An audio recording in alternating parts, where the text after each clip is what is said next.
పొద్దున్నే లెగవంగాల్నే పిల్లలకు బాక్సులు, స్కూల్ రెడీ అవ్వటం, మనం ఆఫీసులకి వెళ్ళటం, లేదంటే ఇంట్లో పనులతోనే టైం సరిపోతుంది. ఒక్కొక్కసారి ఫేషియల్‌కి మన ఫేస్‌కి కేర్ తీసుకోవడమే మర్చిపోతుంటాం. ఎప్పుడో అనుకుంటాం చేద్దామని, మళ్ళీ ఏదో పనిలో పడిపోయి మళ్ళిపోతాం.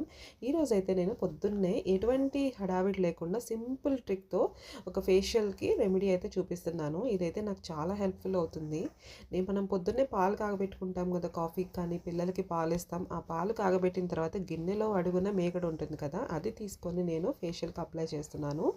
సో ఫేస్కి జస్ట్ 1 మినిట్ స్క్రబ్ చేసేసి అలా వదిలేస్తే అదే డ్రై అయిపోతుంది అనమాట. తర్వాత పూర్తిగా మన పనులు అయిపోయేలోపు మళ్ళీ ఒక 5 మినిట్స్లో డ్రై అయిపోతే దీన్ని మనము వాటర్తో వాష్ చేసుకుంటే సరిపోతుందనమాట. నేనైతే ఇది కంప్లీట్గా ఖచ్చితంగా వీక్లో 3 టైమ్స్ ఫాలో అవుతాను. ఎందుకంటే నేను వర్క్ చేసే ప్లేస్లో ఎక్కువ కెమికల్ పొల్యూషన్ ఉంటుందన్నమాట. సో ఫేస్కి ఎక్కువ పాడవకుండా ఇట్లా ఫ్రెష్గా ఉండడానికి నేను ఇది ఫాలో అవుతాను. నాకైతే చాలా హెల్ప్ఫుల్ అవుతుంది ఈ రెమెడీ. మీకు నచ్చితే కమెంట్స్లో కమెంట్ చేయండి. ఇంకేదన్నా మీకు నచ్చిన రెమెడీస్ ఏమన్నా ఉంటే నాకు షేర్ చేయండి. ఓకేనా? ఉంటాను మరి. ఇక రెడీ అయిపోయి వెళ్ళిపోవాలి ఆఫీస్కి. ఈ వీడియో కనుక మీకు నచ్చితే please like and follow my channel.